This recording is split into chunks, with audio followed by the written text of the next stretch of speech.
Start recording. Okay, so we wrapped up our unit on forces, which is a huge component of this course. And we're moving on to the next paradigm of physics, which is energy. Now, in Physics 1, we connect work and energy to force.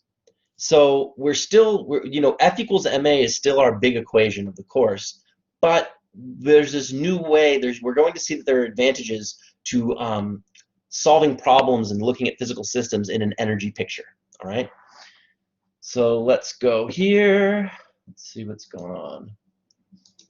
Okay, so we have to first look at the basics, right? And let me get my my mouse so I can point. I have to remember how to do this too. Don't be afraid to tell me if I have the pointer off.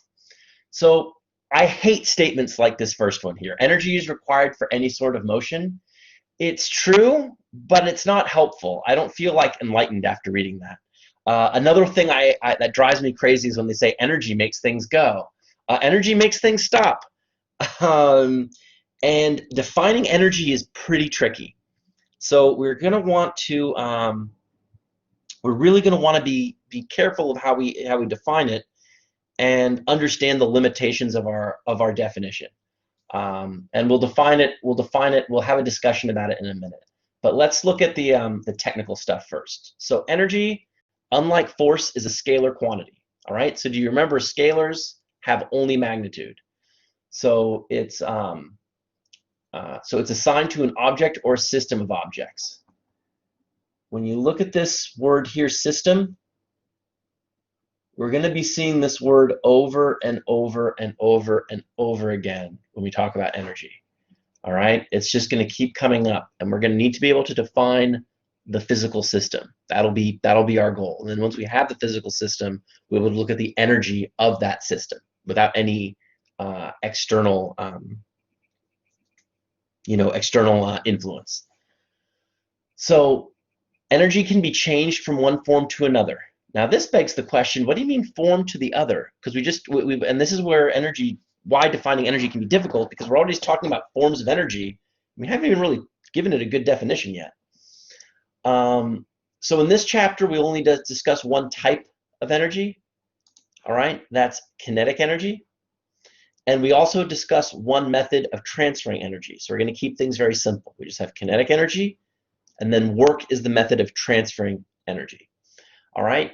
But before we go on and I talk about this last little sub bullet point here, I want to try and define energy for you in a way that let me see. Let me make sure I can be seen in a way that makes sense. So when I think of energy, I've been told by some of my colleagues that there are better ways to think of energy than the way I think of it. But the way I think of it just kind of works. And a lot of people do it, but they are criticized. So I like to think of energy as money, all right? And let me sort of break it down for you, have it make sense. So think about, and I usually get a little morbid with this, but that's usually my example. Say like you have an organ, like a kidney, right? So a kidney might have some value of, say, $20,000, all right? Now, you also have your fancy smartphone, right? So a fancy smartphone might cost you $1,000 if you're getting a fancy smartphone, right? So what money does is it lets these two things that are seemingly unrelated, it allows them to be to look at each other, right, or to be related to each other. You could say that 20 iPhones equals one kidney if a kidney is $20,000. The analogy is not perfect, because money and value fluctuate, whereas in the scientific world, energy does not. But what energy does is it lets us think of different processes, and it provides a mechanism in which to relate them.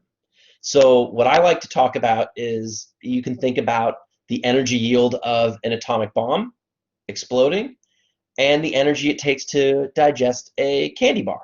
And there is a number of candy bars that will equal one explosion of an atom bomb. It's a lot, but it's there. It's doable.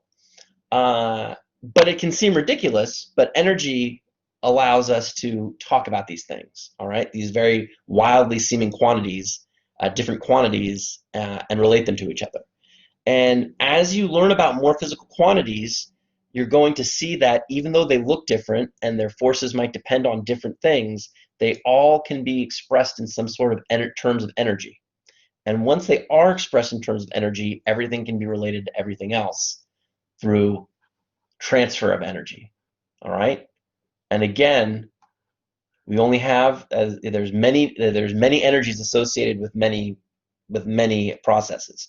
So you have gravitational energy, electrical energy, magnetic energy, electromagnetic wave energy.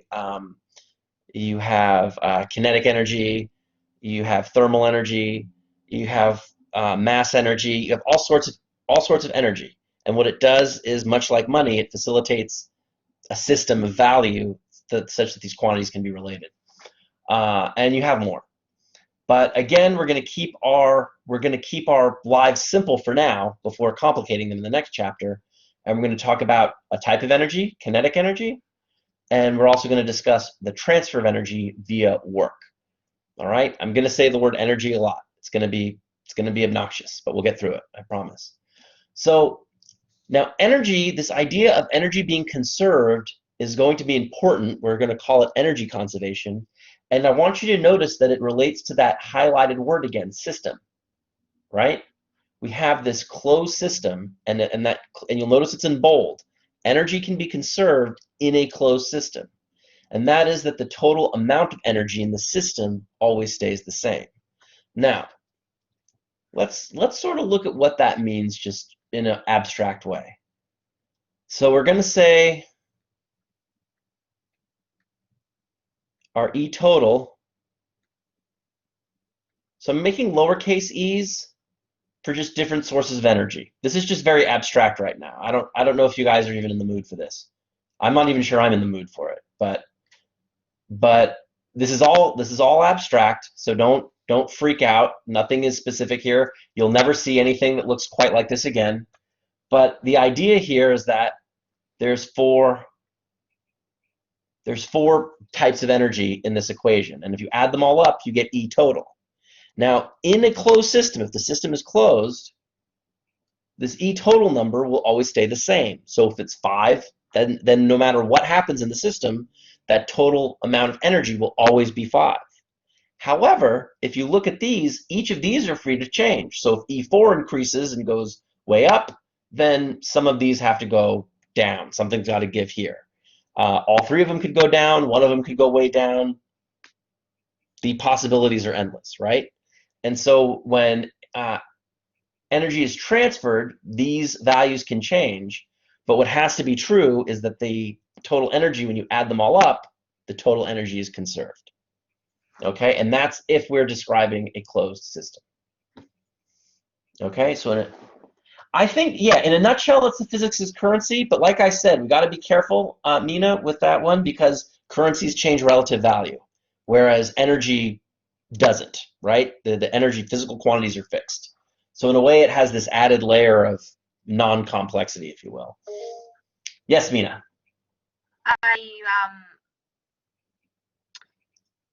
True, but also in the form of currency, you do understand the value. So remember the example you gave with the atomic bomb, the energy, right? So in a form, you do understand the value, but it's just under a different concept. Inflation and whatnot, I understand that too, that it's not applicable, but I would consider it out of the context for the sake of this conversation. Right. It's a good analogy, but it's not a perfect one, is really what I'm trying to say. Sure. Okay. Thank you. All right. You're welcome. All right. So, any questions on these definitions? Because the definitions are, we want to be well grounded before we start getting too into it, you know. Let's look. Okay. I will move forward, but feel free to chime in or ask a question on the chat or raise the hand and talk. Either one's fine. So we're going to look at our type of energy first. All right. So we're going to look at kinetic energy. This is the big idea. We'll underline it. So kinetic energy is exactly kind of what you might think it is. Remember what the word kinetic means, right? Kinetic is motion. So kinetic energy is associated with motion, and the faster an object moves, the greater the kinetic energy.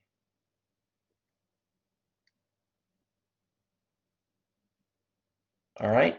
So kinetic energy is 0 for a stationary object, and we can express the kinetic energy for in classical physics. You'll notice they put that here where V is much, much less than, oh, that was terrible. Those are terrible. I can draw those better. Where V is, I haven't written on this thing in a while. C, all right, where C is the speed of light. So if this is true, we can express the kinetic energy, I'll even write it here again, is equal to 1/2 mv squared. So you'll notice the energy depends not only on the speed, the kinetics, but the mass, all right? And this makes sense, right? Imagine, no, that's going to be for momentum. But imagine two objects both moving at 4 meters per second, all right? Which one, so it could seem like they could have the same energy, but if one's a baseball, right, or a little ball, and the other one is a car, you don't want to get hit by the car at 4 meters per second, but you could survive the baseball. So there's a lot more energy in a massive object moving at 4 meters per second than there is in a smaller object moving at 4 meters per second. Now, much like everything, kinetic energy, well, energy itself is a new type of quantity. So if we have a new type of quantity, we have a new unit. And the unit, the SI unit for energy is the joule. There's a lot of energy units. There's megatons, there's kilojoule hours, there's kilocalories, there's calories, there's a whole bunch of common energy units. But the one we're going to stick to is the joule. All right, and 1 joule is equal to 1 kilogram times meters squared over seconds squared, and we're going to understand the unit breakdown in a little bit. Okay, we haven't really gotten there yet, but for now we just have the joule, and in the next 10 minutes you'll understand where this comes from, but you'll just have to accept it for the next 10 minutes before we prove it. Okay? So, so now we want to do a simple example here using the formula. So I want you to look at, let's read the problem. So in 1896, in Waco, Texas, William Crush parked 2 locomotives at the opposite ends of a 6.4-kilometer track. He fired them up, tied their throttles open, and then allowed them to crash head-on at full speed in front of 30,000 spectators. Naturally, hundreds of people were hurt when they crashed into each other, and several were killed. I feel like if I were a super rich person in 1896 and I had 2 locomotives and I were 11, this is something I might have done. I don't think much past 12 or 13 I would have thought it was a good idea. But anyhow, assuming each locomotive has a weight, mg, equal to 1.2 times 10 to the 6th newtons, and its acceleration was a constant 0.26 meters per second, it wants to know what was the total kinetic energy of the 2 locomotives just before the collision. All right, so we've got weight, not mass, and we've got the acceleration. All right, and we have the track. So we're going to have to review some stuff, but let's take a look at, while we're looking at this problem, let's change colors. Let's recall that what we're looking for is the kinetic energy, right? And it's equal to 1/2 mv squared. Now m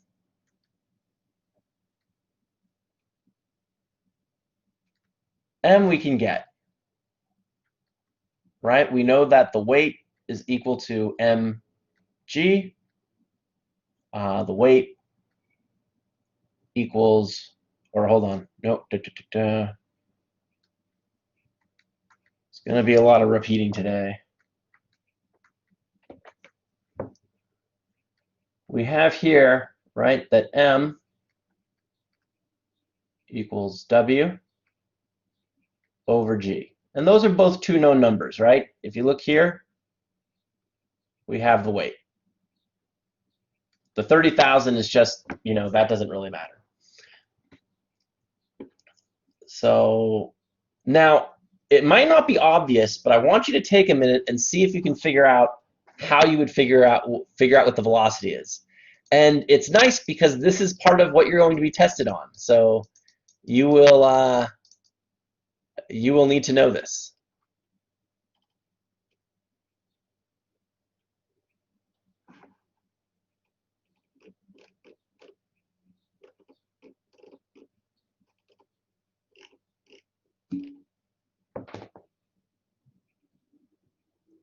Right. Good, Daniel. V naught is 0 because they start from rest, right? So they don't have an initial velocity. Let's take a look here. Fired them up, tied their throttles open, so we can assume that. And then with two trains coming together from opposite ends, right? If we had, you are correct, but I want to draw it out. Oh Jesus, this pen is always driving me crazy. If we have a track, that is not a bad straight line, and we know that this distance is 6.4 kilometers. If each train weighs the same and they have the same acceleration, it is reasonable to assume that they will meet in the middle. And so you are correct. That is 3.2 kilometers each train travels. Now, so we know V naught equals 0. We know A from the problem, right? We can use the kinematic equation, but close enough, Fatima. We know A equals 0.26 meters per second squared, and we know delta x. So if we look at our kinematic equations, we should see pretty clearly that V squared equals V naught squared plus 2A delta x is going to be our winner with the chicken dinner. All right. Now, this is kind of wonderful because in physics we use symmetry, really. So all we have to do is figure out for one problem and then multiply the answer by 2. Okay? Because whatever energy you have here, whatever energy this train gets, this one will have the other one, and it'll just be the sum of those energies. All right? Now, going back here, I realized green was a poor choice, so I'm going to pick another color. I don't want to rewrite everything that's in green. So, man, that green, it's visible, but it's very loud. So we know that V naught is equal to 0. So I'd be doing stuff like this on the board too, writing the wrong thing. So let's go here. So V squared equals 2A delta x. And this is going to be equal to 2, right, times 0.26. And keep in mind, if you want a velocity in meters per second and you have an acceleration in meters per second squared, you're going to have to write this as 3,200. All right, 3,200 meters, or 3.2 kilometers. Okay, so someone want to do that on their fancy calculator and tell me what they get?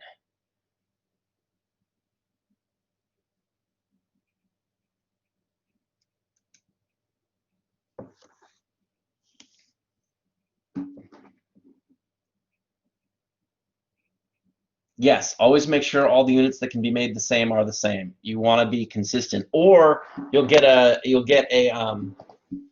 you'll get something that you don't get. So I got 1664, 1664. Remember that's that's 0.26. 40.8 is correct. If are you looking at the joules here? That's where we're not at that step yet.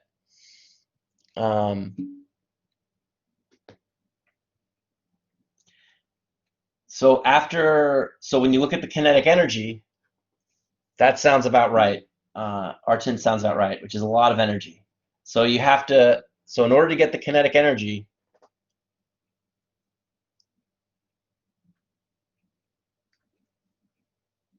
right, K total will equal K1 plus K2, but K1 equals K2. So we'll just call this KT equals 2 K1 equals 2 times 1/2 mv squared. So not only do you have to square, well, actually, you could just solve for v squared. You could either solve for v or leave it as v squared. I would recommend solving for v only to give you a whatchamacallit. Right, 2 because there's 2 locomotives. Although I think the 2 times 10 to the 8th answer is the correct one. I think without the multiplied by 2, it's 1 times 10 to the 8th. So I don't know. I'll have you guys fight it out over calculator wars. But we only need v squared. But I'm saying we can calculate for v. If we calculate v, there's value there because it gives us an idea of the physical system, right? So it gives us an idea of the speed of the locomotive of 2 times 0.26 times 3200, and that's all going to be to the 1/2. The 1/2 is supposed to be outside here, so don't let that confuse you. That 1/2 should be out here. This whole thing is to the 1/2 power, or square rooted. Yeah. But you're right. We only need v squared. And if you're clever, and you know you want the kinetic energy, all you have to do is get the number for v squared, and you can plug it right into the kinetic energy. You can plug it in right here, find the mass from the formula here, plug it in, and you would be all set to go. Okay?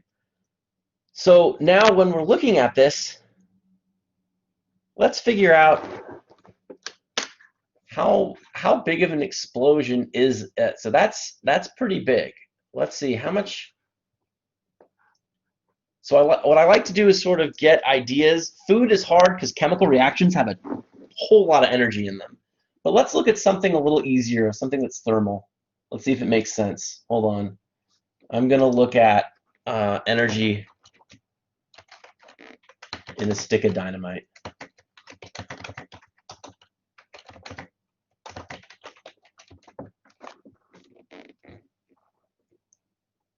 All right, so it says a stick of dynamite has roughly 1 megajoule of energy. All right, so that's 10 to the 6th. So if we look here, I want you to think about how big a stick of dynamite is. So this explosion of this train is equivalent to about 200 sticks of dynamite. That's a lot of dynamite, right? That's more than a little bundle here. That's a pretty big case of dynamite. That's a lot of explosive. So, hopefully that gives you some perspective. I think one of the hardest things is trying to get perspective. Now, if you look at the food calories, those are a lot bigger than you think they are too, because again, a ton of energy is stored chemically, and even more energy is stored in the nucleus, in the atomic nucleus. It's pretty amazing. But when we're talking about mechanical processes, I usually like to compare things to explosions. So, so anyway, I think we're good there. Yeah. All right. So let's see here. So now we need to get to, so the final answer was, because people wrote it, so I didn't say it, but the final answer is about 2 times 10 to the 8th joules is the energy in the collision. A very big answer indeed. Yeah. So let me, oh, thought I lost my pen. So KT, I can write it down.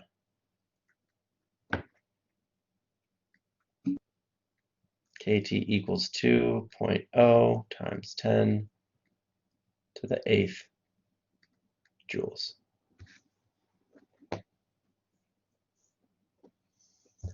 That would be, is that right? I don't know. I would have to look that one up. But basically, if you look at something mechanical, all you'd really have to, well, it's not that easy because, again, you have the chemistry of the combustion. So, but if you're just looking at the mechanical energy of the plane going in, you just multiply. All you have to do is look up the weight of a 747 and multiply it by whatever 600 and 500 miles per hour is in meters per second. You get an approximate answer. Yeah. So, and you have to square that velocity. Don't forget that. And then you could, if you put it in the right units, you should be able to get what you're going to get. All right. So now that we talked about our kinetic energy, our one form of energy, we want to move on to energy transfer. All right. And this is the I'll let you look at this so that if you're watching this on the video, I'll just stay here for a second before we go to energy transfer. This is basically all the steps and the answers along the way. But we want to go to energy transfer. All right. So what we do is we want to be able to account for changes in kinetic energy by saying energy has been transferred to or from an object. All right. In a transfer of energy via a force, right, work is done on the object by the force. Okay. So you'll notice that work, when we talk about work, we're not using a common definition of work. All right. We're using a very specialized definition of work, essentially. But work is the energy transferred to or from an object by means of a force acting on the object. Energy transferred to the object is positive work, and energy transferred from the object is negative work. So this is important. It's a little bit related to exothermic and endothermic work. Heat done on the system by the system. Are you losing heat or gaining heat? It's related.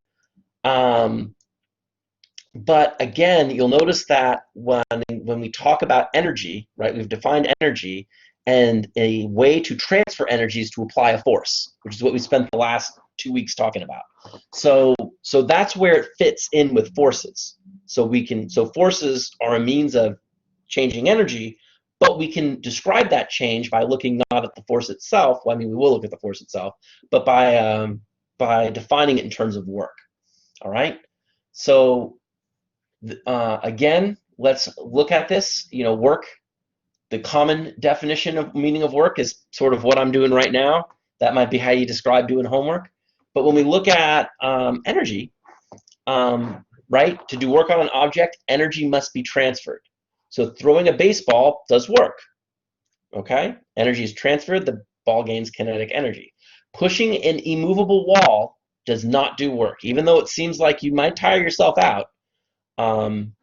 But you will not do work. That's you might be pushing, but the wall's not going anywhere.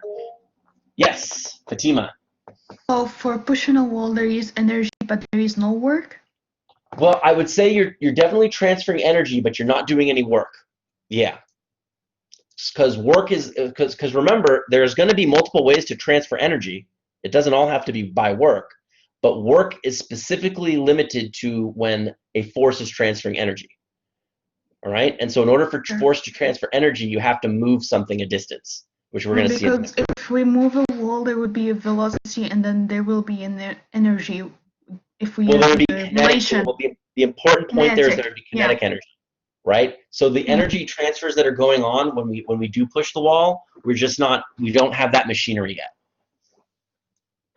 Okay. Thank you. Yeah, no problem. So, so let's take a look at how this stuff works. How does this all play out? So if we look here in one dimension, basically we're going to start with a very simple explanation, and we're going to actually see that our argumentation can be very generalized, which is one of the really cool things about physics. Is sometimes these things that seem like we're being very specific and we get a result, you can actually generalize them to anything. And that's pretty cool. We'll see that. That'll be sort of our big end to the chapter. But let's take a look at a one-dimensional version of Newton's second law.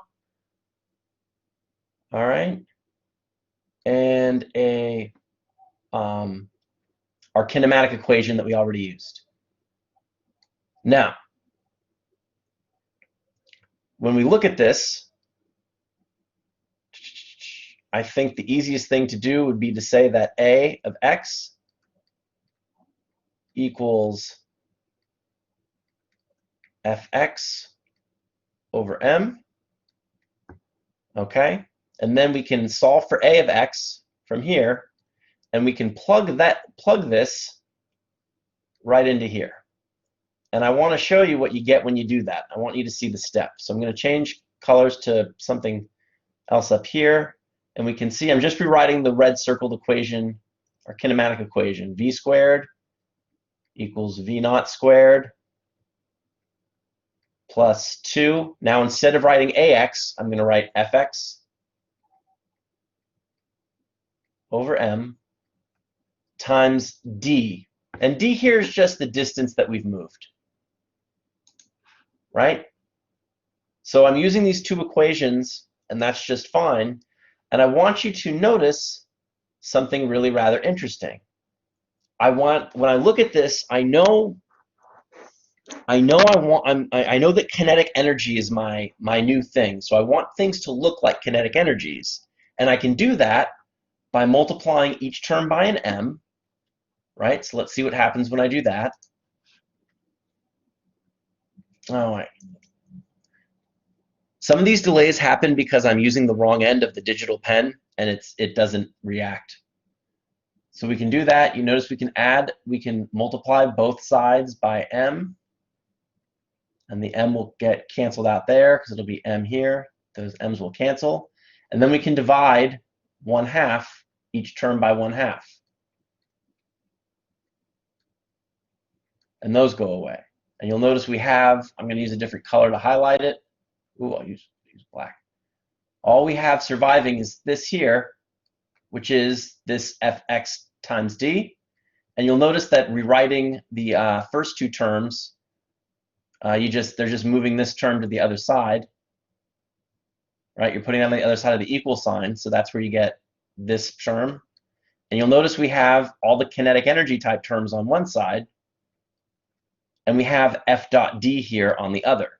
Now, we've defined work, in a sense, as the force that the energy transferred from a force moving an object a distance. So we know we have a nice expression for work here, but we also have down here is that work is equal to the change in kinetic energy.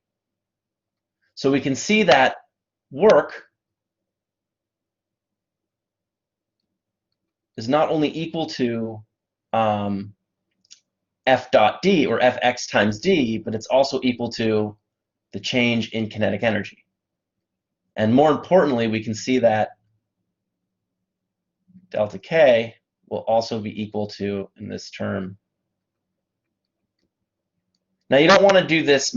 This just happens to be true here. Most of the time, you want to stick with this, because delta K could change from other energies, other energy types in a problem. It doesn't have to be from work. But in this case, where there's only one thing, we can say that. So this work equals delta K, that will be a nice result. So we can see this for our simplest setup, right? A particle moving in one dimension. We're actually going to find that, like I said before, that the argumentation holds when we go to a more complex, or when we generalize it to any variable force in one dimension. Okay. Now, we can generalize this part of it for an angle phi between a force and a displacement, because you'll notice those are both vectors generally.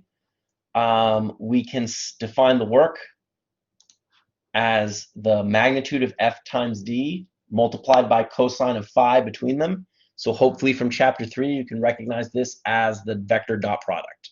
All right? Again, easy to compute, but kind of weird. You input vectors, you get out a scalar. All right? So let's read the starred thing, because these are usually very important. So to calculate the work a force does on an object, as the object moves through some displacement, we use only the force component along the object's displacement. So the force component perpendicular to the displacement does 0 work. Now that's going to make some sense. Let's look at a let's put this word vomit into a picture. All right, so let's pick a nice color here. Oh, let's do purple. We haven't done purple in a while. So if we look at a block, right? A block that's on the ground, and say that there's a force, the block's being pushed, right? I'll call this F1. Now, this force F1 is moving the block along this floor here, right? So F1 is doing work on the block. That's pretty easy to see. There's some F and there's some D. Now, we also have two other forces.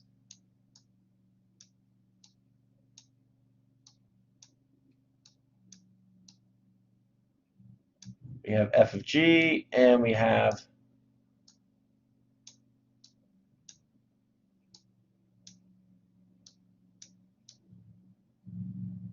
F of N. Okay? So, do those forces do any work? Think about it. Let me know what you think. No, right? Because the box is not moving up and down. There's only movement in the x direction, and so there will only be work in the direction in which there's displacement. Okay? So, yes, Mina. I'm sorry, Professor. I think I'm kind of stuck in the previous slide. I saw something. I'm not sure. It didn't feel like it was making any sense. Oh, not any sense. I felt like something was off in the previous slide where you were talking that Fx times distance is essentially the difference in the kinetic energy.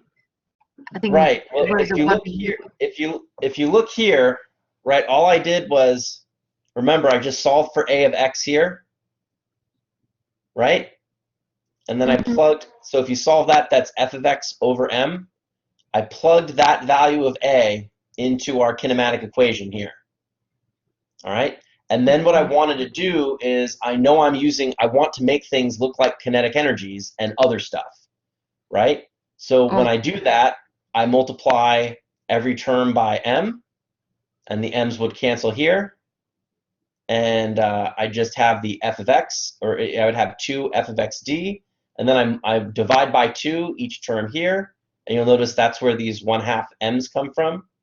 And then I move this term to the other side of the equation, and I can recognize this as the change in kinetic energy, right? That's a final velocity, that's an initial velocity. K final minus K initial equals Fx dot d, and then we can define the work. Since this is an energy, this is a change in energy, right? We can call that work, and that work is equal to Fxd. And what I pointed out is that in what we're talking about here, we can also say that since this term here is delta K, right? We can also say that work is equal to the change in kinetic energy. Okay, got it. Okay? Yes, Professor. Good. No problem. So we want to make some notes on these equations. All right. So first of all, we've only looked at a constant force. We've not looked at a variable force. And like I said, one of the amazing things, at least I never cease to be blown away by it, is when we work this up for a variable force, we're going to get the same thing, which is crazy, but it's true, right? You'd assume that, oh, well, if the force is a function, you know, there's going to be some stuff going on, but we'll see how it works. I don't know that we're going to get all the way there today, but we'll definitely get there next Thursday if we don't get there today. So the force is constant, and the object is particle-like and rigid. Again, part of what we will do is once we introduce the basic concepts of physics, we'll then expand. We'll spend sort of the last couple weeks of the course looking at more interesting physical systems, like you know, rigid objects as opposed to a particle-like, you know, object, and fluids if we have time, and waves, oscillatory motion. And we note that work can be positive or negative, right? A system can speed up or slow down. You can gain energy, go faster, lose energy, and go slower. Okay? So I think that we'll take a break. That's a good spot to take a break. We'll go over some of the, we'll diagram this out a little bit when we get back from break. And we'll continue on our march through chapter 7. Okay, so now is a good time. I think Artin had a hard time connecting with me on Skype. I think now would be a good time to try and do that. I have my Skype up. I have accepted all current people, I think. So yeah. So try and add me now and pick the one with the fish. Like there'll be 2 profiles because I had to do one of these when I interviewed people at LaGuardia, or for a position at LaGuardia. So that's my one to conduct. They're actually both me, believe it or not. One is to conduct interviews, and I think it's on officially part of Skype Business.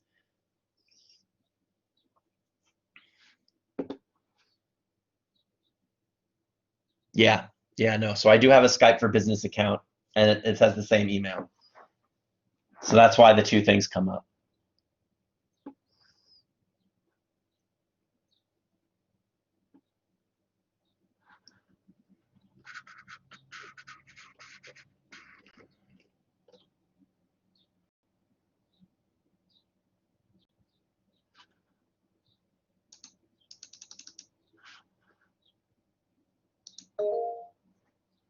Yeah, Artin, did you add me?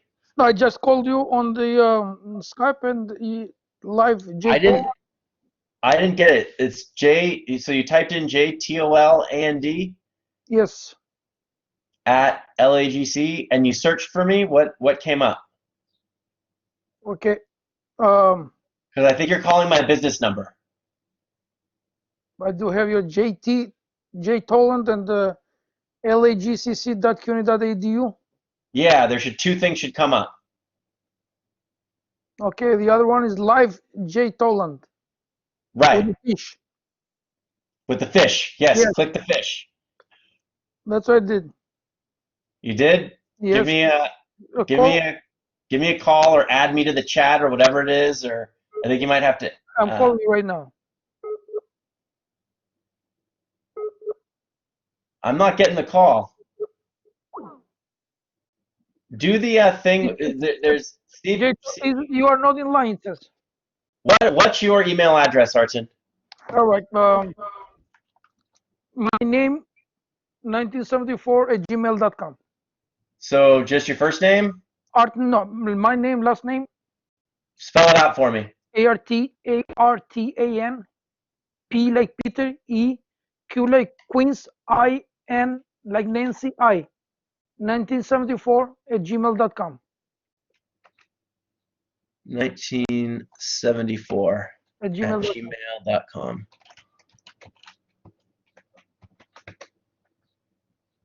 Okay.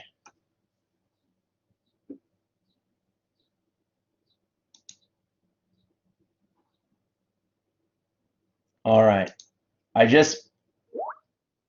Did you get my invitation? I did. Now I just did. Okay. So we should be in good shape. Oh, different fish roll. Okay, I got you. Good. I'm glad we could work that out. Okay, thank you. No problem. Now let me give you a call just in case. Yeah. Oh, Yeah, right? see, now you can see me twice. Okay, thank you. Thank you. No problem.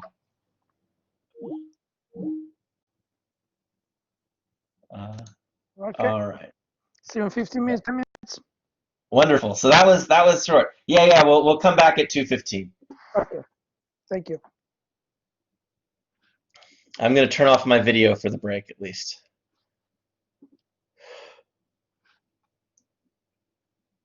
And I have to stand up because this whole sitting thing is getting out of control.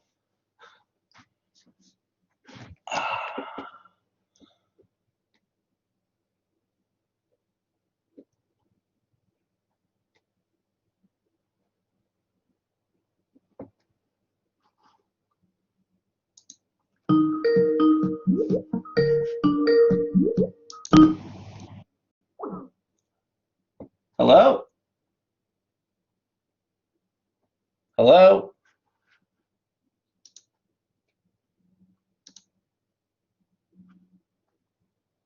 Hello? Can't hear you.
Okie dokie.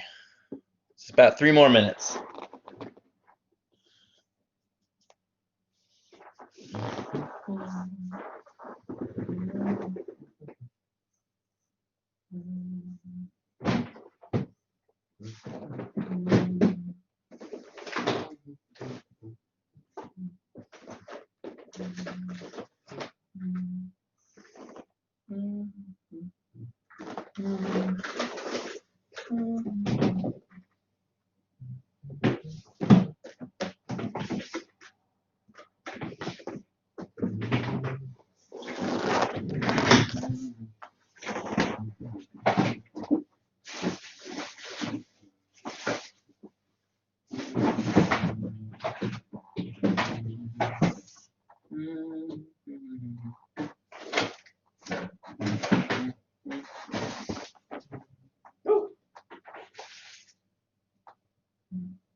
Oh.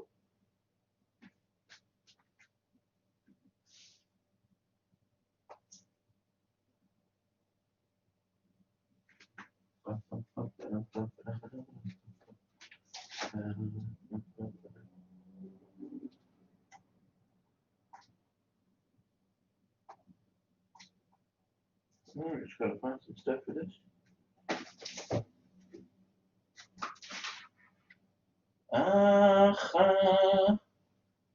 That is awesome.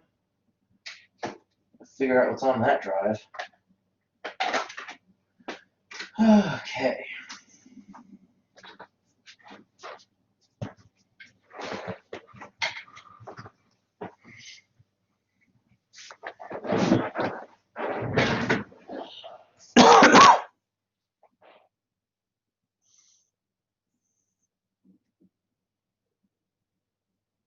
All right.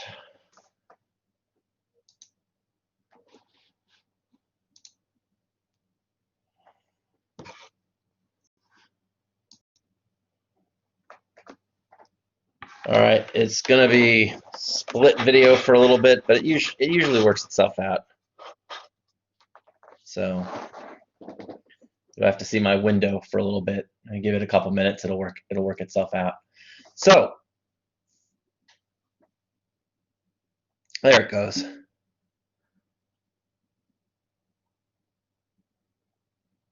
Let me try and change that. That might have been an accident on my part. I'll look at that after class.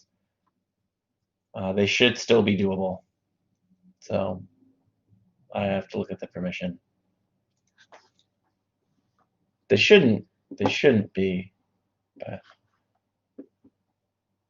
I might have clicked a box by mistake. Okay. So let's continue our journey down the road to looking at work. So you can see here some nice diagrams that if I had a board I would have drawn, where you can notice you have a bead here. The bead,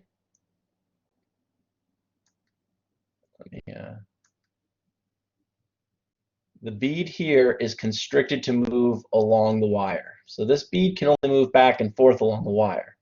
And you'll notice that a force can be pointed, can have a little bit of X and Y. It doesn't have to be pointing along it, and it'll have a component that certainly goes in the X direction and will push the bead across the wire.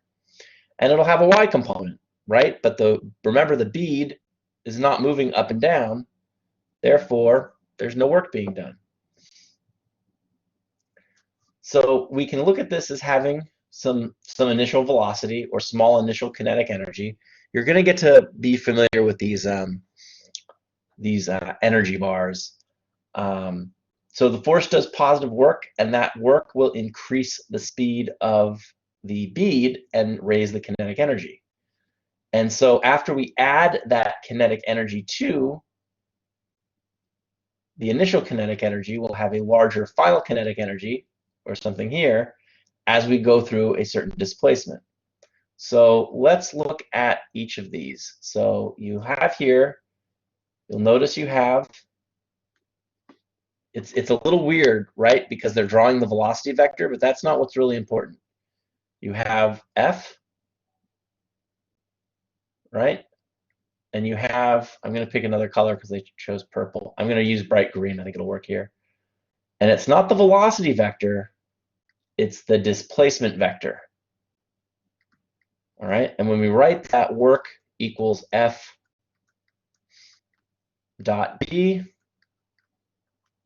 we can see that there's an F vector, a force vector, there is a displacement vector, and there is an angle between them.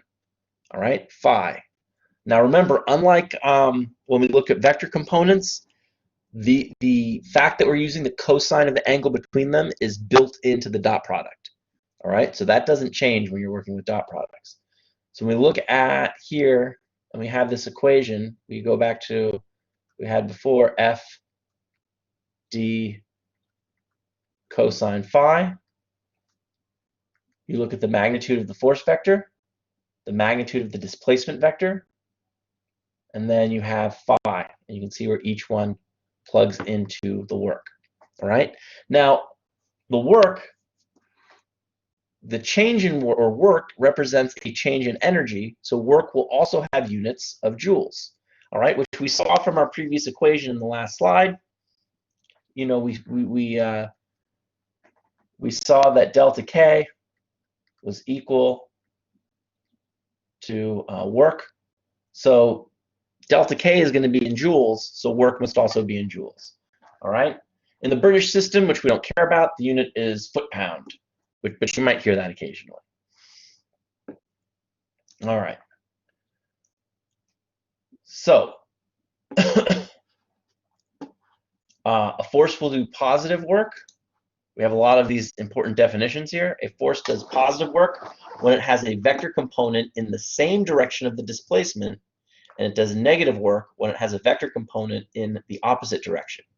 And of course, it does no work when it has no such vector component. So let's go back for a minute.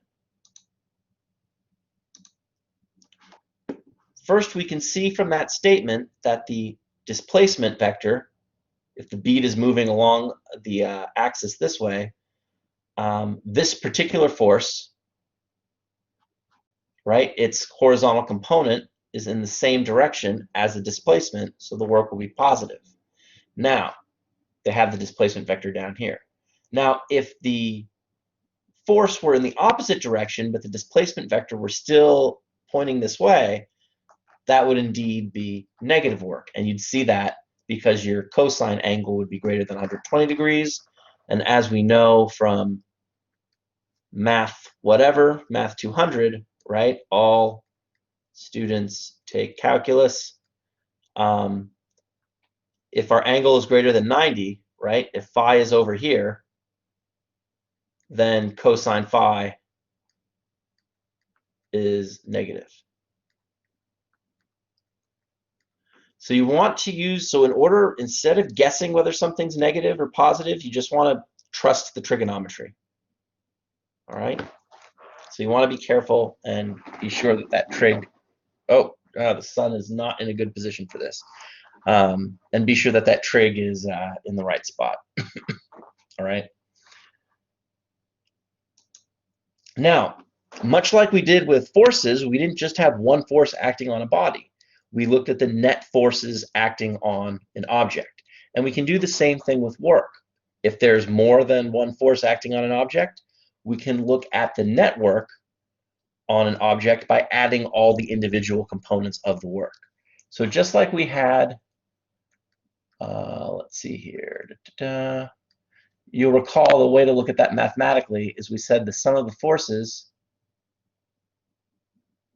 right, is equal to,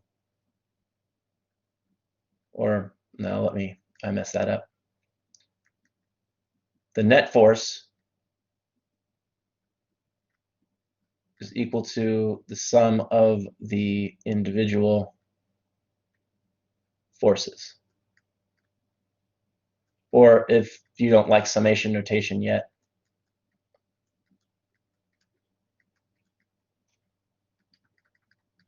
dot, dot, dot. And now what we're saying is that the net work, that was a terrible W.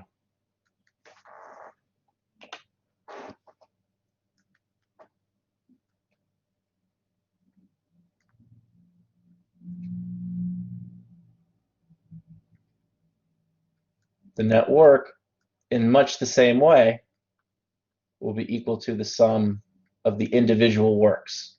Or again, if you're not thrilled with the particular notation, right? Work 1 plus work 2. Oh, dope. Plus work 3. There should be a plus here, and those should be dot, dot, dots, and then plus dot, dot, dot. All right. So we can do the same thing with work as we did with forces. All right. And there's two methods we can calculate the net work. We can either find all the works and then add them together, or we can take the vector sum of all the forces and then calculate the work once. It's not always going to be clear which one's the better way to do. You're going to have to sort of choose that one, which is less of a pain. And some of you might prefer one way over the other. Others may not. Again, you do have to add all those force vectors, right? Here you're adding scalars. Adding scalars is easier than adding vectors. It's not, you know, a slam dunk which way is the better way to go. Now, the work kinetic energy theorem is what we looked at before. We sort of previewed that, right? When we looked at our equation on the previous slide, well, not the previous slide, but a while ago, we observed that delta K equals F dot D, right? So, and we said that that equals work. So then we have work equals delta K is what we call the work kinetic energy theorem. All right? And you'll notice it's written several ways here. So the change in kinetic energy equals the net work done. And you notice they have net underlined.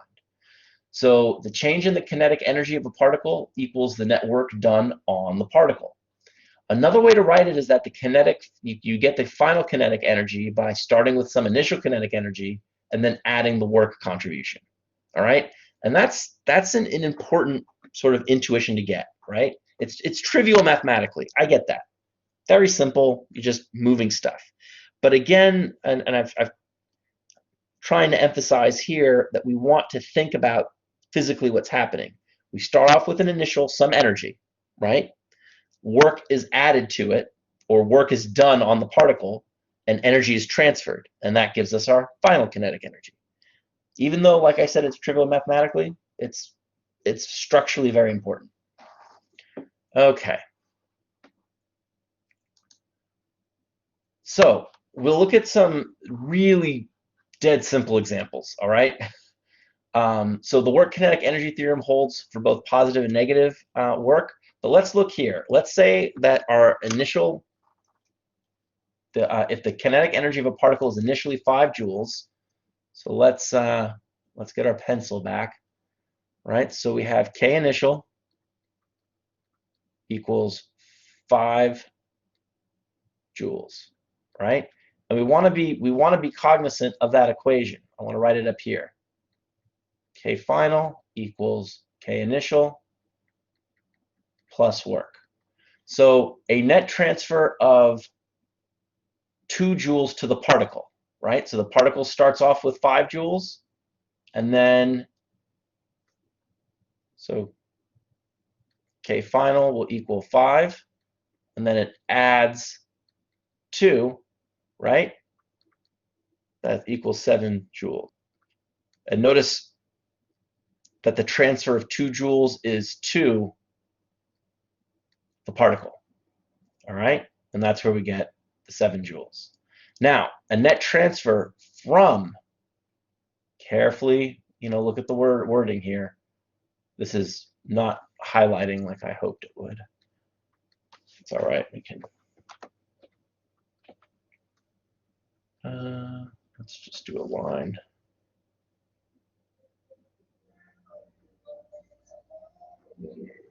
Right? So here we're going from the particle. So the particle's giving up energy. And in this case, that would be negative work, right? So we start with some energy, 5 joules. and so we start with 5. We lose 2 joules, and our final kinetic energy is then 3 joules. All right, does that make sense? The important part again here is not subtracting 2 numbers. I know you can do that.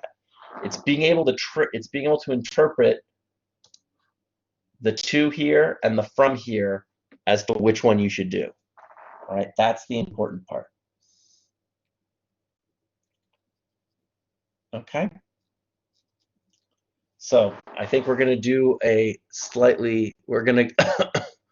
I'm hoping we get to some slightly less trivial examples, but we might have some more stuff to cover first. Oh no, slightly less trivial example. So here we have a slightly less trivial example. So let's take a look at it. All right, and I want you guys to try and work this one out. I want to give you a couple minutes to work it out. So let's take a look. Oh, so negative work doesn't mean that the net work sign is negative. No, not well. No, it would mean the network is negative actually. Yeah, because if we go back before we get to the checkpoint, right? Let's look at our definition. So this is the network, the work energy theorem. It's the network done either on the particle or from the particle, right? And so that work here, if the network is done from the particle and it slows down, then this would be negative, and the network would then be negative. But if a force has negative work, it's possible to have several forces. Some do negative work and some do positive work. You add them up and you see what wins.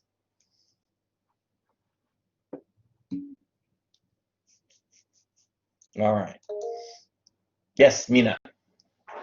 Can you help me visualize how you look for negative work to So happen? I think Is that the movement to the Cartesian? I think the easiest way to look at it here is let's look at the vectors we have in this picture where we defined it, right? So if we still have a vector of a displacement vector that goes this way, but say this time, I'll change the color again. Let's say the force vector goes the other way, right? So if that's the force vector and this is phi, this force is going to do negative work on the bead, right? If you look at it, if we just still have the same bead, so we're saying the bead still has a displacement vector, right? That's moving in the positive direction. But if we're just looking at a force here, this force is going to cause the bead to slow down, not speed up, right? Because I see. Okay, yes. Yeah, the x component is in this direction. Got it. All right. Thank you, Professor. You're welcome. Oh, my phone's just going crazy. That's what that's about. Okay. All right. Okay. All right. So let's go to this checkpoint now. It doesn't look too wordy. So a particle moves along an x-axis. So it's a lot like our bead, right? So let's draw a picture.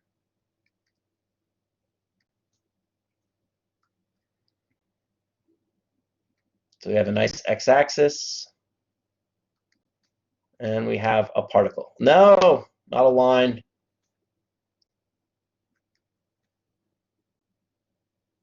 We have a particle. I'm going to make it big enough to cover that dot. The particle can move back and forth along that line, right? So it wants to know, does the kinetic energy of the particle increase, decrease, or remain the same in these following situations? I think there's three of them. So you'll notice it's does it rain if the velocity changes from -3 meters per second to -2 meters per second is A. From -2 meters per second to 2 meters per second, that's B. And then in C, in each situation, right, new question, is the work done on the particle positive, negative, or 0?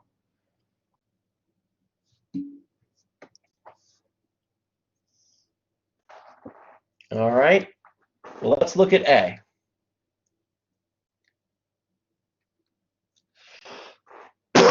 So the particle's velocity changes from -3, so V initial equals -3 meters per second, and V final equals -2 meters per second. Yeah, I've got both positive, and then I have a decrease. So I've got a 2-2 split. So let's see. So we have our initial and our final velocity. So K initial is going to be equal to 1/2 m times 9, right? -3 times -3. This is true. We're looking at the speed, so we take the magnitude and square it, or we can just square it. K final will be equal to 1/2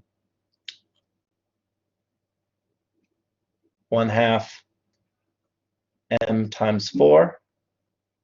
It's going to equal 2m. It's going to be equal to 9m over 2. And so now we just look at, it asked, does the kinetic energy of the particle increase, decrease, or remain the same if the particle's velocity changes? So I would say that Kf is clearly less than K initial, right, in part A. And you can just look at that, 9/2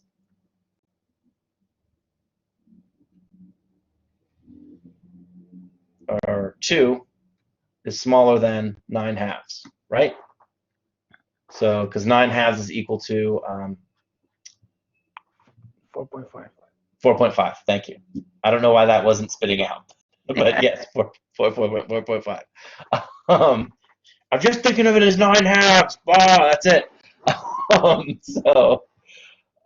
So as we can see here, our kinetic energy is actually going to decrease, right? It goes from a bigger value to a smaller value. So we had some disagreement on A. Are we all okay with that?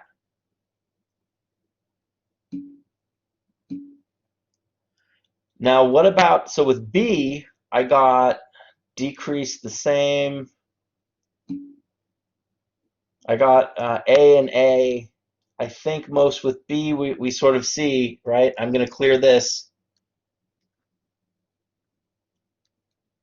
With B, K initial equals 1/2 M4, and K final equals 1/2 M also times 4, and 2M equals 2M, so they remain the same, right? So is everyone clear on A and B? The energy hasn't changed from one to the next.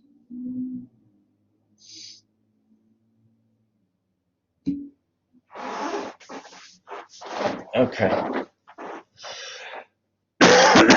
The return of the cough. So, I'll take some water.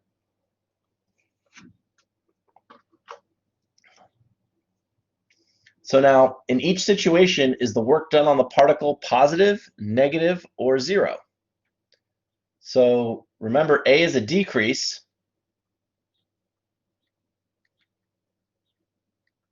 right? So I think that means that if we're slowing down, if we have less energy, that would mean, and we're losing energy, that would mean work is negative, right? And of course for B, that's trivial because it has to be 0, right? If the energy doesn't change, if the initial kinetic energy is equal to the final kinetic energy, no work's done. All right. So let's look at the fancy answers and see that we're correct. And make sure those all make sense. Take a look at them and review them.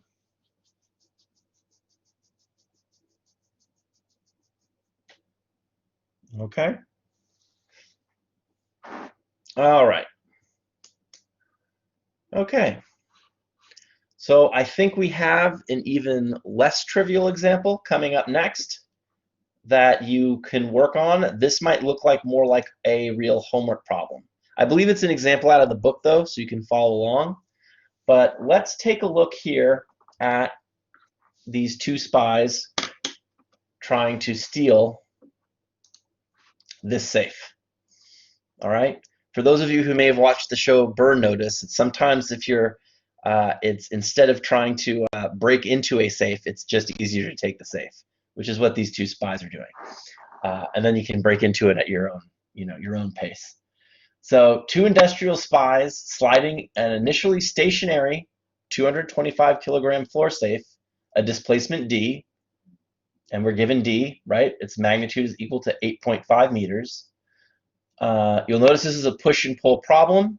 The push of SPY 1 on the box is 12 newtons at an angle of 30 degrees.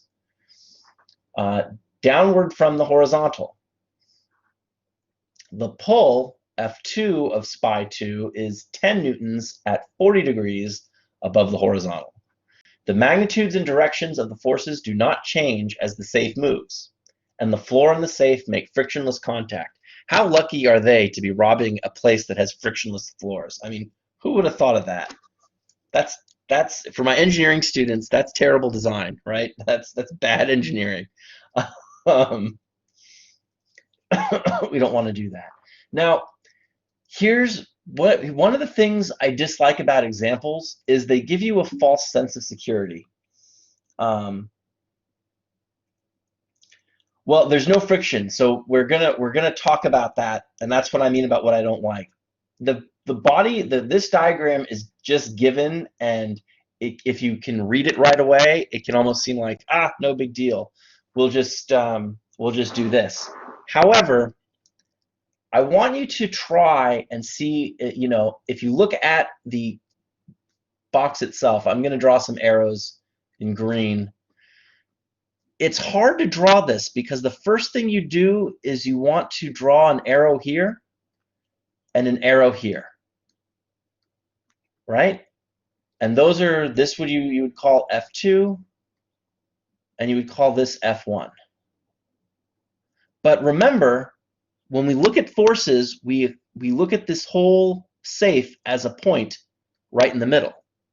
So even though the force is being applied at these different points along this box, in our model so far, all we can really do is analyze particles. So we have to move our force vector. F1 goes down here, and F2 goes here, and of course, we have the normal force and F of G. But if you look at the diagram, I hope it makes a little more sense how you get forces that look like this that seem to not make sense.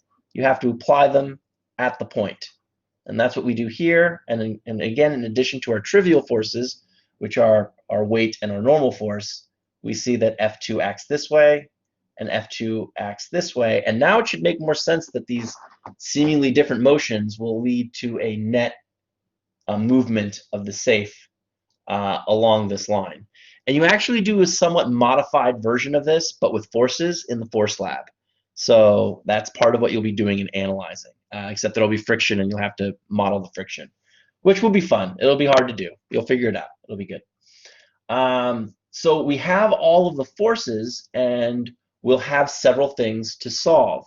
So let's take a look at what we want to solve. So we want to know what is the net work done on the safe by forces F1 and F2 during the displacement D, right? So let's go back to our problem here. So we want to know the net work done by F1 and F2 as it goes through its displacement D. Now, even though this is a free body diagram, I'm going to make it not a free body diagram by adding in another vector for ease. So if you want, you could almost make one free body diagram and then recreate this and say not a free body diagram. And we'll use green again because I'm going to make a line. So like lines, they're straight. They don't ruin a bunch of stuff. Yeah, that was a terrible line, but buckled up a little. This is supposed to be along the x-axis, and that will be our displacement vector. So now all we have to do, right, for part A, where it asks the net work, right, from F1 and F2, is all we have to do is calculate F1 equals, or I'm sorry, work 1 equals F1 dot D, and work 2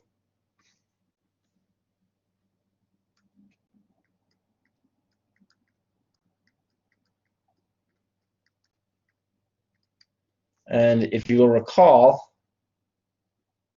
oh, I said I didn't set this up for writing. That's too bad. If you recall, work equals FD cosine phi, right? I'll write that over here. Work equals FD cos phi.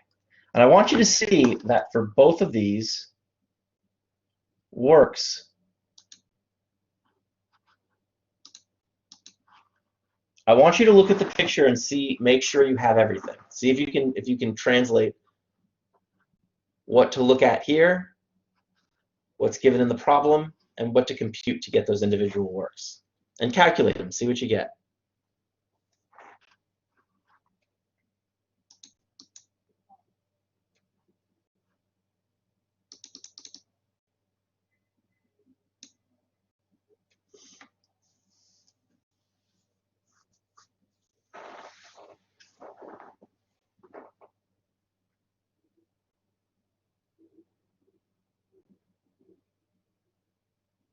If you're struggling to figure it out, just take a look at the problem, right? We've got magnitudes here and here. We've got angles, and then the distance is 8.5. So try and see if you can form the work that, you know, if you can calculate that work. Work 1 or work 2. I'm waiting for someone to type them in.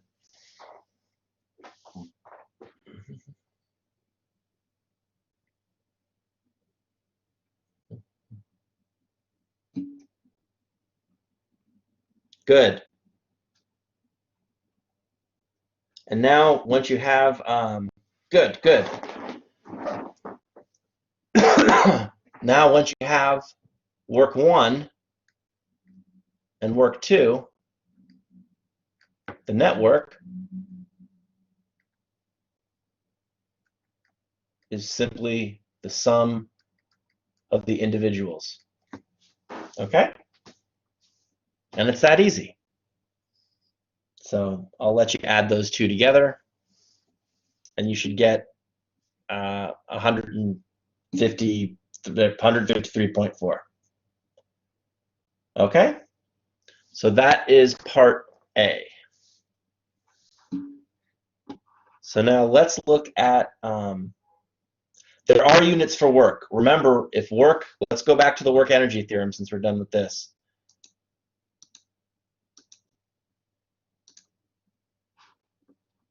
The work energy theorem states that work is an energy, right? So it'll have, so in order to be added in this way, oh crap, in order to be added in this way, this has to have joules, this has to have units of joules, that has to have unit of joules.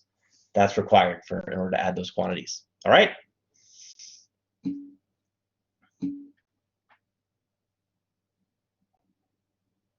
Ah, see, no, Cheek, that's a good point. It doesn't show the spies facing each other, and the free body diagram is difficult here, right, interpreting it.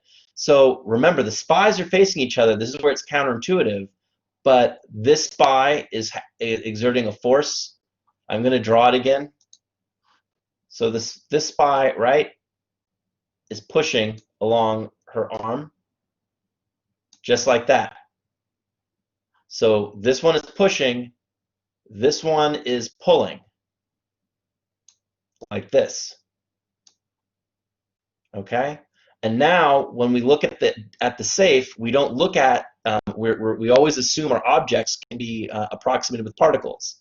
So instead of having a safe, we look at the points, and we have to pick up the vectors and put the tails of the vectors at the point of the safe, and that's where we get this free body diagram.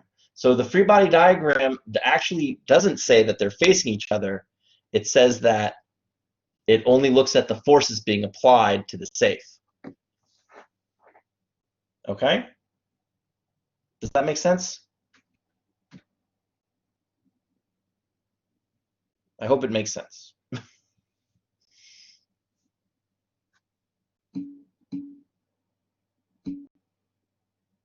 Good, good.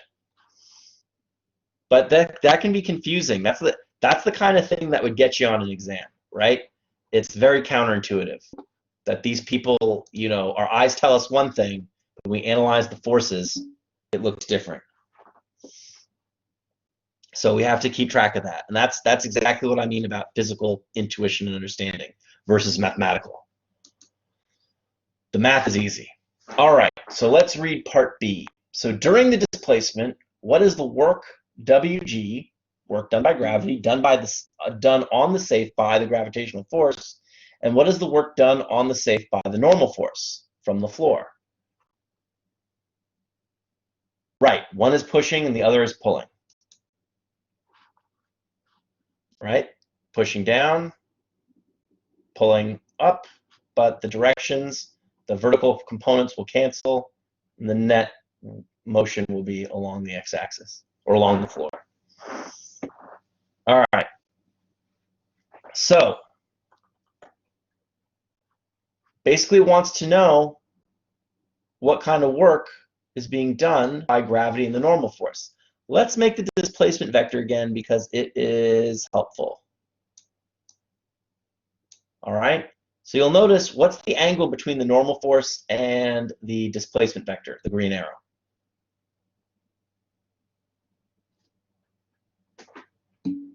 $90. Very, very good.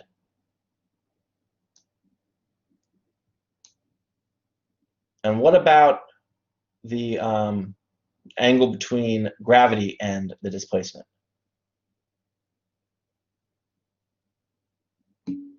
Also 90-degree angle. Good. If you do -90, that's fine. Yeah, that's all right. The point is, remember, we always want to write our definitions clearly and correctly. Work equals F dot D equals F D cosine phi. So cosine of 90 happens to equal cosine of -90, and these are both equal to 0.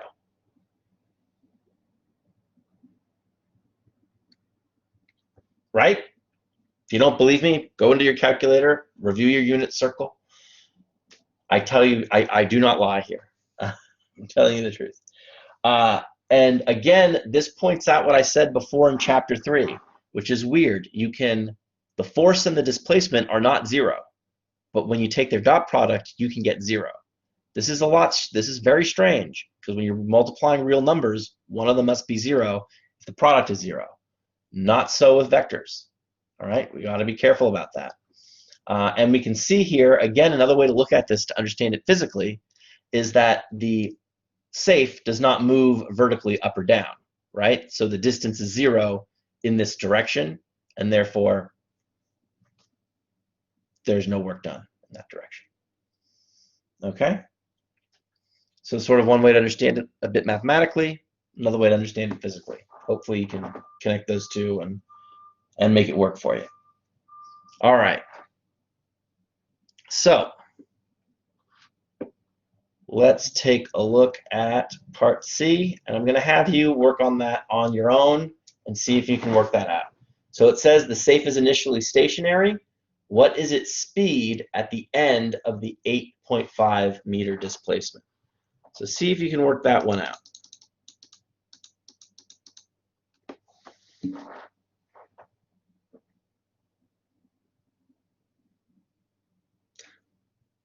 Right. Oh, I see. Arton, yeah. The forces Fn and Fg are not zero. They're equal and opposite. I mean, they're equal of magnitude, but they are not. They are finite. The safe has weight. Yeah, the sum might be zero, but yeah, the individual ones are not. But let's see if you can. Let's see what you come up with here. I'll give you 2 or 3 minutes to work this out.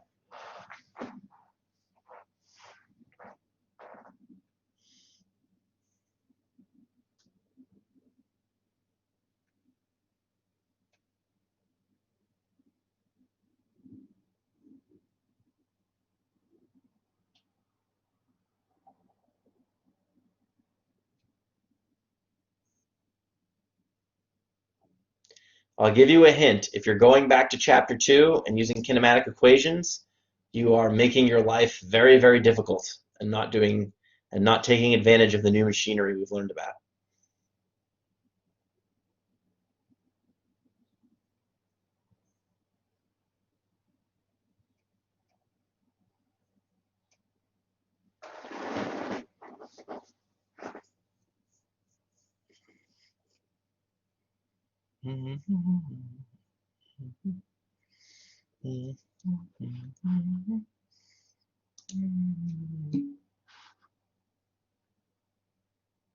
Yes, I sure can.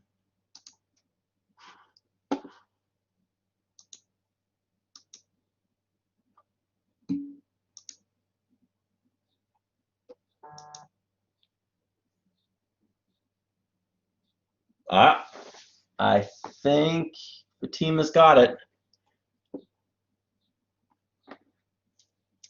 I usually have to do it all by hand. Let me see. Right, the network over m square rooted. Yeah, times 2. That'll work. Yep, that's correct. Let's take a look. Let's get that maybe into confidence. That's what we want to turn it into. So remember, using our work energy theorem, work is equal to delta K. Now I would just, you wrote it as work 1 plus work 2, but I just leave it as work because we already have this from part A, right? So that's going to be equal to 1/2 m v final squared minus 1/2 m v naught squared. We already know that's 0 because it starts from rest, right? So we reduce to W equals 1/2 m v final squared. That's what we want to look for. And if you solve for v final, you get v final equals 2 times the work over the mass, all to the 1/2 power. All right, good. I'll let you plug in the numbers and see what you get.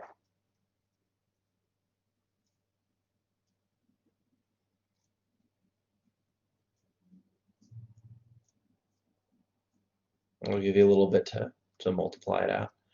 Okay.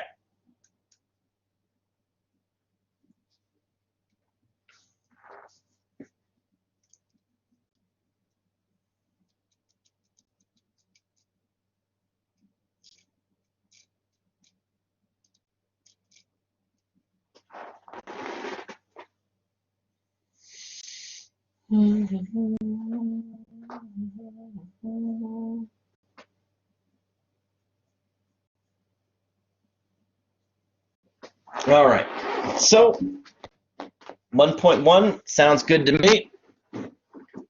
I think 1.2 might be closer, but who's counting? There we go. So, all right. Well, 3 sig figs is probably enough. So let's move on to probably our final topic of the day. I'm just looking at the time. but we do want to start it. So our next topic is we're going to look at the work done by the gravitational force. All right. So in this case, before we were looking at applied forces, but now we're just going to replace F, right, with mg. Now again, you have to look at the magnitude. So that's the magnitude of mg. So don't start putting minuses and things in there. Any minus that comes out will come from that angle phi. All right? And you'll notice for a rising object, all right, so let's take a look. If you're rising, that means you're moving that way. Gravity points down. Your displacement vector d is going up. Fg is going down. So you have mgd times cosine 180. Right? These are at a 180-degree angle. And you'll notice the minus comes there from looking at phi and analyzing it. Now, if your displacement, if you're falling, right? Let's change colors so that it's not too confusing. If you're changing colors, now you have your displacement vector is in the same direction as Fg, right? Here, phi equals 0.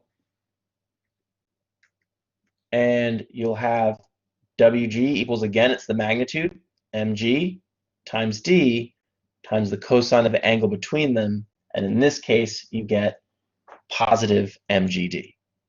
All right? So before we move on here, is everyone clear where the negative sign comes from and how we get it in a falling versus a rising object? Again, it all has to do with which way the displacement is going. You're either moving up or you're moving down. And then gravity is always pointing down. So you're either moving with it when you're falling or against it when you're rising. All right, and that's how we get those. That's where we get those minus signs. And whether you're moving with or against all comes out in the phi, the value of phi. All right. Yes, Mina. So just to clarify, in the case that seems to be the case if the force we're having, or this is only, what if this is a case where we look only for force, the gravitational force, but if we have like, right, if we have more than the gravitational force, then we would. Well, again, if we have more, we can add other works to it. But right now, we're really concentrating on just the work done by gravity. Right? So if you're looking at a system like we did in the previous example with lots of forces, each force will have a value for work. Some of them are 0, some of them are non-zero. Yeah. So now we're looking at a case where gravity is as a force can do work, and so we're being very specific here. We're only looking at that. The reason I'm asking, because in the case, okay, that's definitely the case for when an object falls. But in the case where an object rises, then we have to have a second force acting upwards. Yes, no? And that force, and if we have a second force, this is a good question. So if we do a free body diagram, right, we have tension up, Fg down, right? If we sum the forces, we have T minus mg doesn't equal 0, it equals ma, right? And we get T equals mg minus or plus ma. So what we do is once we look at the tension definitely does work, absolutely. And the net work can be found by adding the work done by the tension and the work done by gravity. But right now, we're just focusing on, not necessarily, because the tension is not equal to mg, it's equal to mg plus ma, right? So if you wanted to look at the work done by the tension, you'd have to plug this into the force term. Whereas if you're looking at the work done by gravity, you plug this guy into the force term. All right? So we're only concentrating on the work done by the gravitational force.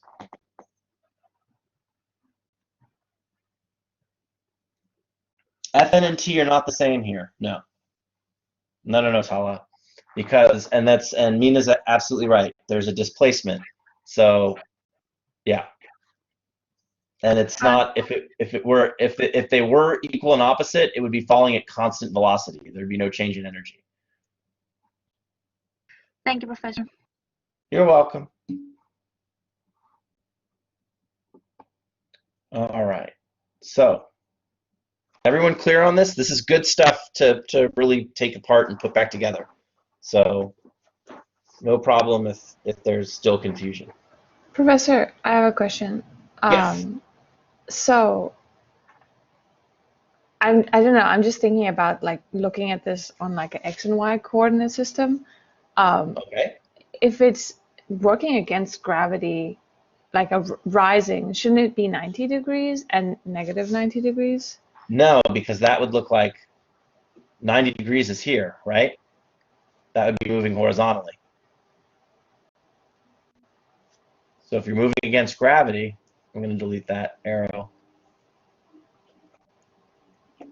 So remember, if you're rising and falling, if you're rising, right, you have to be moving, that would be moving up. Gravity is always pulling down. And so this is a 180-degree angle, right? And that's where you get it. 90 degrees would imply a horizontal motion. Does that make sense, Zila? I think so. Oh, so it starts at T. Right. So the T is the Okay. tension going up, Okay. and then gravity's going down. Okay, I see. Okay. We're gonna look at this more, and I think we're based on our time, we'll probably review this a little bit and start with this next time too. So we'll see some stuff. But you can see here. Oh no, wait a minute. It's not there. Mathematically, we can see a bit of the math work out, and we can see that if we're lowering or lifting an object and applying an upwards force, right? So because you can also be applying tension and just lowering something, it doesn't have to be falling. Then delta K, Kf minus Ki, will be equal to the work done by the applied force plus the work done by gravity. And we actually saw a little preview of that from the question. That's why I drew that out. Because we can see there we called it tension, right? But we can see here that by summing the forces, Fa minus Fg equals Ma. We can solve for the applied force. Fa equals mg plus Ma. And then when we go, we can plug that in, which is exactly what they would do here. And you can get, you can start to analyze the work from the applied force. So the work applied will be W applied will be equal to the applied force dotted with D. And since they're, since you have to look at that, you can call that's going to equal G plus A times M times D cosine phi. Okay, and so that's how you would look at that in, and then of course A, you now, in here, it's the magnitude, so you can, you should be able to get your negative sign again from the angle. Oh, I didn't pick the selector. But if the object is stationary, right, then the applied force is equal to the gravity, and you get that the applied force is just minus the weight. All right. So, in other words, what you can look at is the applied force will be minus mgd cosine phi for lifting and lowering for the stationary object, or to keep it in there. And this applies regardless of the path, irregardless of the path. Okay. So what I wanted to look at was these were these free body diagrams that sort of, I think, will alleviate the confusion about the applied force and the gravity force and the direction of the displacement. All right. So you'll notice if you have an upward displacement and a applied force, and the applied force here will do positive work because the force is in the same direction as the displacement, right? Gravity in this case, though, will do negative work. And if you look here at the same picture, it's the same two forces, but now if it's being lowered, the applied force will do negative work and gravity will do positive work only because they're in the same direction. Okay?